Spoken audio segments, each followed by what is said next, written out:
এই যে কালো কালো, আপনি কালো রঙের কি ব্যবহার করেন বলেন?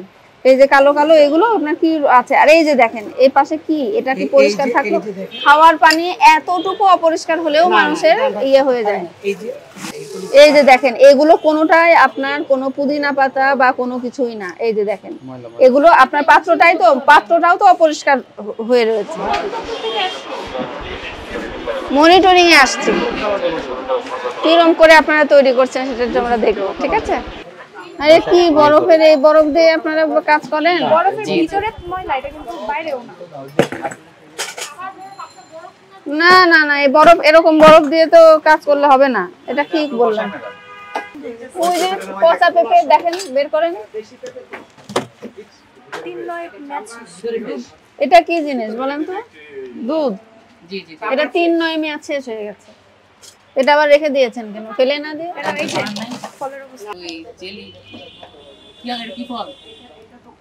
আপনি দেখেন কি অবস্থা, এই যে এর ভেতরে দেখেন কি অবস্থা রয়েছে ফ্রিজে।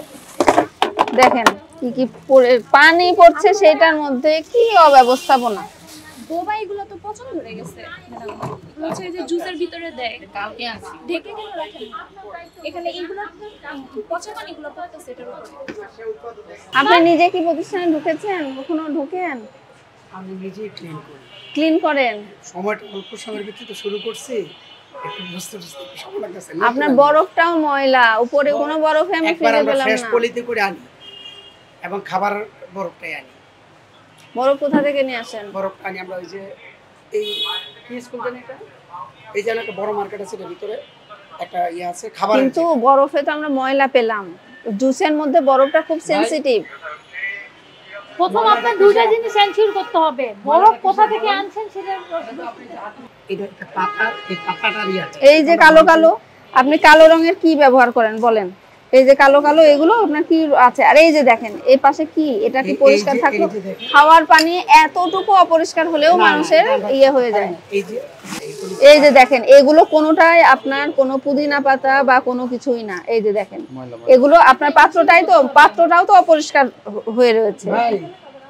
আপনার পরিষ্কার পলিথিন হতে হবে, পাত্র পরিষ্কার হতে হবে, আর বরফ তো ভালো হতেই হবে।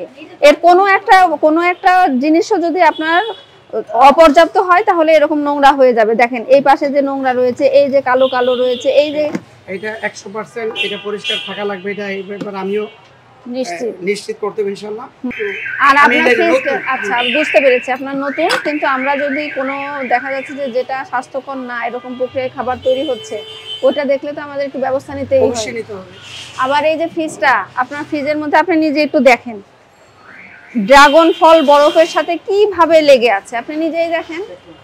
যে বরফ ব্যবহার করতেছে সেটা ছোট ছোট ময়লা আমাদের ভিডিও রেকর্ড আছে, এবং কোথা থেকে কিনেছেন আপনি টেস্ট মেমো দেখাতে পাচ্ছেন না। মানে আমরা বলে দিচ্ছি সেটা হচ্ছে আপনি দেন না, এমনি সব দোকানে দিয়ে যাচ্ছে। আপনি যদি দিতেন আমরা ওখানে একটু দেখতে পারতাম। আমি আপনাকে এনশিওর করতে পারবো, নিয়ে যেতে পারতেছি।